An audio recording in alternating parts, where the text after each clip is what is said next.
Shabbat Shalom, everyone. I hope you'll forgive me for reading my sermon this morning rather than speaking it as I usually do. I have something important to say, and I want to make sure I say it carefully. I'm ready to share something with you that's been occupying a lot of my heart and soul over the last 3 weeks. It's something that affected me personally, as well as interfaith relations in Dallas and nationally. Why am I telling you this story? Because this is a story about tshuva, returning to the path of righteousness, and it's a story about relationships that are sacred. This past Wednesday, our synagogue hosted an iftar on behalf of American Jewish Committee. American Jewish Committee is a nonprofit that does a lot of advocacy for the Jewish community and Israel around the world. And the fact that the event was so successful was astonishing, given what happened 3 weeks ago. So let me share. In early May, Omar Suleiman, an imam, was invited by Representative Eddie Bernice Johnson to give an invocation for Congress. He lives in Dallas-Fort Worth, but his reputation is international. He was chosen to give the prayer not only because of his scholarship and prestige in the Muslim world, but also for the justice and peace work he does in the interfaith world. 1 hour after his prayer, 122 articles were released onto the web about Imam Suleiman. Now, this leads me to believe that research must have been conducted on him before he led the prayer, and that the articles were a planned attack on his reputation. After the publication of these articles, he received death threats. His home has been attacked, and he and his family are now under the protection of their local police department. By the way, they have 2 small children, and his wife is due with their 3rd child any day. The quotes used in the article were from his social media feed, and they were not good. They were anti-Zionist, and they used the harshest of language.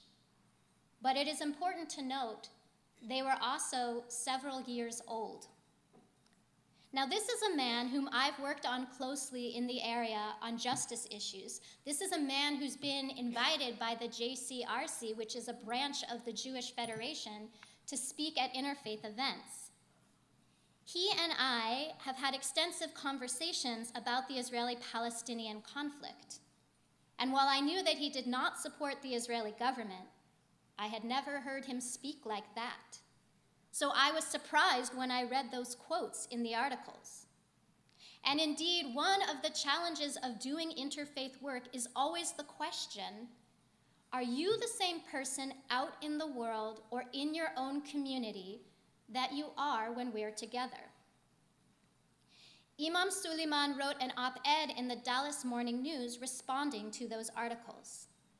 He pointed out that we must continue our work together and that hateful attacks cannot silence voices of unity and love.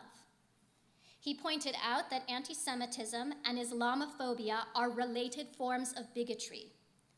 He reminded us of how he and his community supported the Jewish community after the shootings in Pittsburgh. He admitted he regretted things he had said in the past and stated that he has grown spiritually from his interfaith work. He stated that he believes the articles were a smear campaign meant to silence a Muslim leader.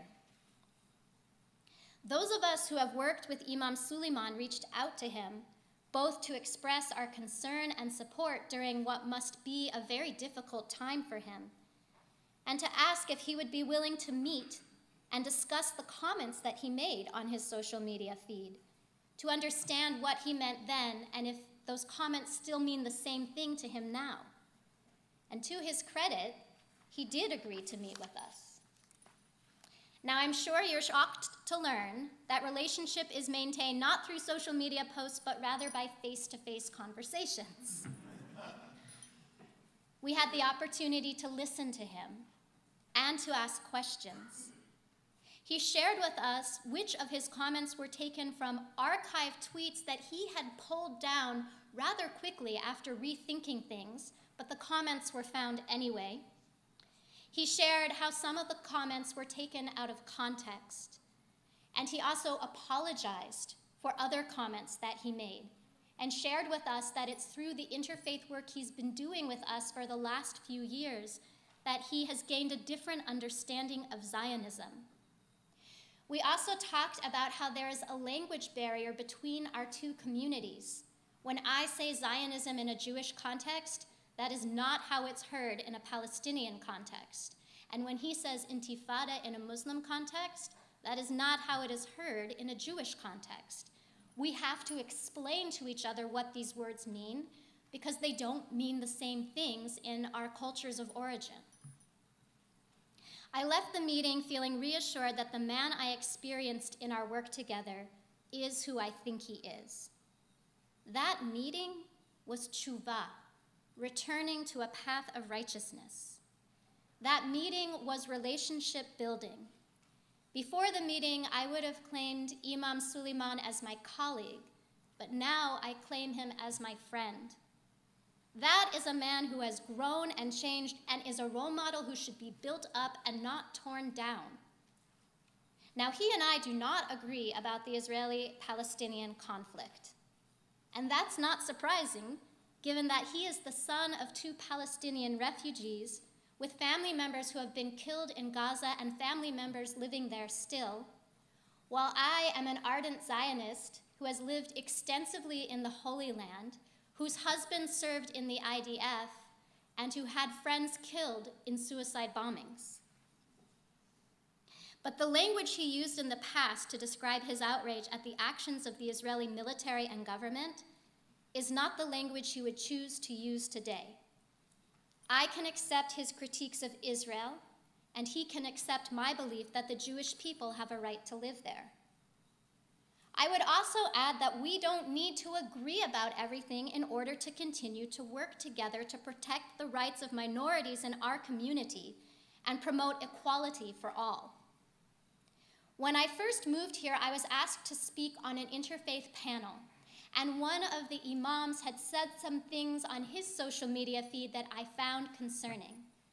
I took counsel with one of my professors from rabbinical school who does a lot of interfaith justice and peace work. Dr. Cohen explained it to me like this. He said, one day I'm on the same side of the street with the Catholic Church and we're protesting in favor of the rights of refugees and immigrants. And the next day we're on the opposite side of the street yelling at each other over the rights of the LGBT community. I said, Dr. Cohen, what's your point? He said, unless you want to advocate for justice as a party of one, you're going to have to get over it. He said, look, if you won't work with people with whom you have deep and painful disagreements, then there is good work in the world that won't get done.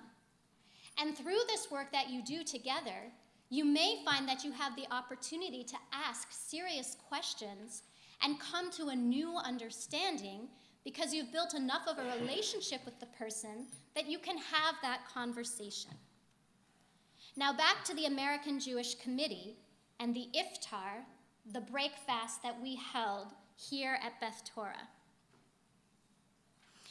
American Jewish Committee is piloting Muslim Jewish advocacy councils in several locations. It's a national, really international organization, but it has a local office here in Dallas. And for the past 2 years, our very own Joel Schweitzer has been working hard with Muslim and Jewish leaders to advocate with local government and local law enforcement agencies to deal firmly with anti-Semitism and Islamophobia. And I will tell you that it is very powerful when Muslims and Jews walk in together to those offices in collaboration. We are stronger in making our point together than we would be apart. But we like to celebrate too, hence Beth Torah hosting an iftar with American Jewish Committee. Now, when the articles about Imam Suleiman hit the internet, the national office issued a tweet in response to the articles, and it was not good. It criticized Imam Suleiman with the harshest of language. It quickly withdrew the tweet, and a week later it published another tweet condemning the violent threats that this incident has brought upon Imam Suleiman. And that too is tshuva, returning to the path of righteousness.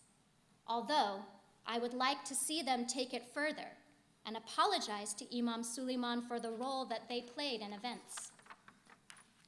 So after this not good tweet came from the national office, our local office was left needing to repair the relationships with our Muslim partners. How can we be serious about interfaith work together and make tweets like that? And just like we are vulnerable to attacks from those in our community who are skeptical about the integrity of interfaith work, they are too. Our Muslim partners were taking a lot of heat from their constituents about working with American Jewish Committee. The national office is working on making amends. It has reached out to Imam Suleiman, and they sent a representative to Dallas for the iftar to meet with our local leadership before the feast. And that meeting was incredibly powerful because the dialogue was so honest, and it led to really important communication between the two members of different religions. For example, the question was asked, why is it considered anti-Semitism to speak out against the state of Israel? Can't a person criticize the Israeli government without being labeled anti-Zionist or anti-Semitic? And what an opportunity that was for the Jewish leaders to respond to a sincere question from one of our Muslim partners. Joel was able to explain that yes, there are legitimate critiques that can be made of a government, and that he has criteria for identifying when they've crossed over into anti-Semitism. For example, when the state of Israel is held to a standard that no other nation on earth is held to, that is anti-Semitic. And I was able to explain that for Jews, our religious identity and our identification with Israel are intertwined. We pray for Israel 3 times a day in the Amidah. We pray for Israel every time we say grace. Israel is mentioned in every one of our holy texts, and our language is Hebrew despite the fact that we've lived around the world for millennia. We have never forgotten our homeland and our desire to return. I was also able to clarify that the Jewish people's connection to Israel did not spring up in 1948 as a result of the threat of the Holocaust. I was able to share that Jews have been endangered for centuries. Before it was the Holocaust, it was the pogroms. Before it was the pogroms, it was the Spanish Inquisition. Before it was the Inquisition, it was the Crusades. Before it was the Crusades, it was the cruelty of the Roman Empire. And before that, it was the Babylonian exile. Our people have a long history with our land. Our Muslim partners listened and learned with real interest. And if we can't ask our friends the really hard questions and discuss our pain points, then who can we have those conversations with? And how will the world ever heal? And none of that conversation would have happened without all the members of the Muslim Jewish Advisory Council valuing their relationships with one another enough to give each other the benefit of the doubt and talk to each other, even though both sides were feeling very cautious.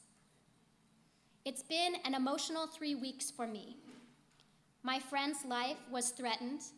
The career that he's built on interfaith justice work has been destroyed. Our relationship and ability to work together was tested and then strengthened. An organization that does wonderful advocacy work in the world on behalf of the Jewish people in Israel put a stain on their reputation and is now in the process of repairing itself.